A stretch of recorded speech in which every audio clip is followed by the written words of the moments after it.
My husband Grayson was perfect, or so I thought. We had what felt like a storybook romance. He was charming, successful, and everyone adored him. We'd been married for 5 years, and I truly believed I was the luckiest woman in the world. But lately, something felt off. It started with small things, little inconsistencies I couldn't quite put my finger on. He'd be late from work, which wasn't unusual for his demanding job, but his excuses started to sound rehearsed. He'd mention meetings that his colleagues later told me never happened. He became more protective of his phone, always keeping it face down or in his pocket, even when he was just sitting on the couch next to me. I tried to ignore the gnawing feeling in my stomach. I told myself I was being paranoid, that I was letting my imagination run wild. After all, this was Grayson, the man who wrote me poetry and brought me breakfast in bed. He wouldn't hurt me. But the signs kept piling up. There were the unexplained credit card charges from restaurants I'd never heard of in towns we'd never visited together. When I asked him about a charge from a fancy diner an hour away, he'd laugh it off, saying it must be a client lunch he'd forgotten to expense. But the charges were always on weekends. Then there was the cologne. A new scent, musky and expensive, that wasn't the fresh, clean one I always bought him. He claimed it was a sample he got at a conference, but the bottle was almost half empty. It was like he was a different person when he came home from these supposed business trips. Distant, tired, and carrying the scent of a life I wasn't a part of. The breaking point came one Saturday afternoon. He said he was going to play golf with some friends, a regular weekend activity. But a few hours later, I got a call from his best friend Mark, asking if Grayson wanted to join him to watch the game. My blood ran cold. Grayson wasn't with Mark, so where was he? That's when the perfect husband illusion completely shattered. I decided I couldn't live with the uncertainty anymore. I needed to know the truth, no matter how much it hurt. My investigation began that evening. When Grayson got home, all smiles and talking about his great golf game, I felt a wave of nausea. I pretended everything was fine, but inside, I was a detective on a mission. The first thing I did was check the GPS history in our shared car, something I never thought to do before, and there it was. A list of addresses repeatedly visited, all clustered in a suburban neighborhood about an hour north. A place he had no reason to be. He wasn't playing golf. He was visiting someone. The next weekend, when he announced another golf trip, I knew what I had to do. My heart was pounding in my chest as I got into my own car and followed him. I kept a safe distance, my hands trembling on the steering wheel. He drove north, just as the GPS had shown. He pulled into a quiet tree-lined street with beautiful manicured lawns. It looked like a picture-perfect family neighborhood. He parked in front of a charming blue house with a white picket fence and a swing set in the front yard. For a moment, I thought maybe he was visiting a client, a family friend I didn't know, but then the front door opened. A woman with long blonde hair stepped out, a warm smile on her face. She looked about my age.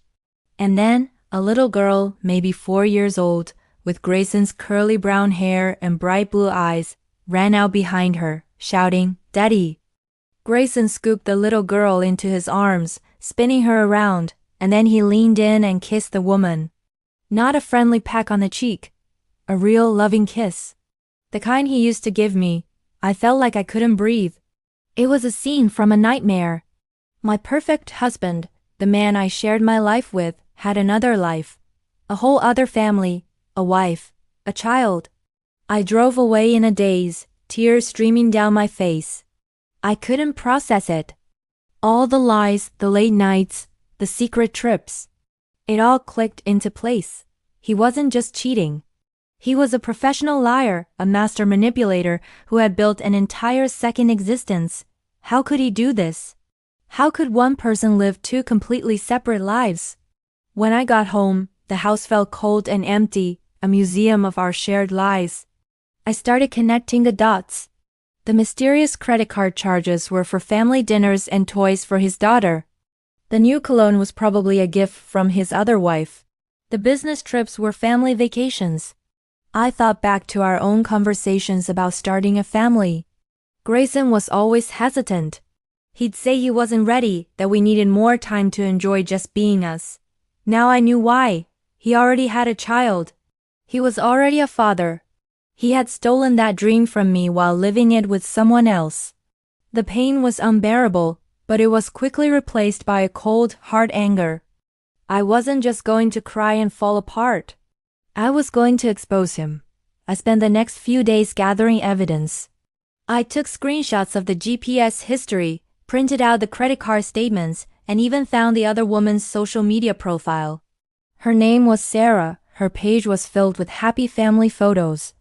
Grayson, Sarah, and their little girl, Lily. They looked so happy, a perfect family. It was sickening. The confrontation was the hardest thing I've ever had to do. I waited until he came home from work one evening. I had laid out all the evidence on our dining room table. The photos, the bank statements, a map with the route to his other house highlighted. He walked in, saw the display, and the color drained from his face. He tried to deny it at first, stammering about misunderstandings and old friends. But the proof was overwhelming. Finally, he broke down. He confessed everything. He had met Sarah years ago before me, but their relationship had been on and off. He claimed he tried to end it when he met me, but she had gotten pregnant. He said he was trapped, that he didn't want to abandon his child. But his excuses meant nothing. He wasn't trapped. He made a choice. He chose to lie, to deceive both of us, to live a double life. He wanted to have his cake and eat it too. He wanted the stability I provided and the family he had with her. He was a coward. I told him to get out. I didn't scream, I didn't cry.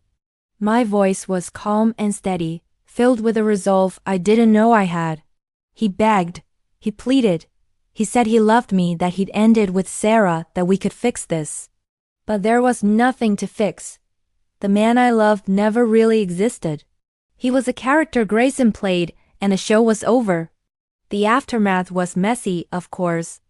Divorce is never easy. But telling my story, connecting all those clues, and finally uncovering the truth was also liberating. It gave me my power back. I learned that my intuition had been right all along, and I should have trusted it sooner. It's a long road to healing, but for the first time in a long time, I feel like I'm living one honest life. My own. And that is a foundation I can truly build on. Thank you for listening to my story. If you've ever had a gut feeling that something was wrong, trust it. Your instincts are there to protect you. Don't forget to like and subscribe for more stories.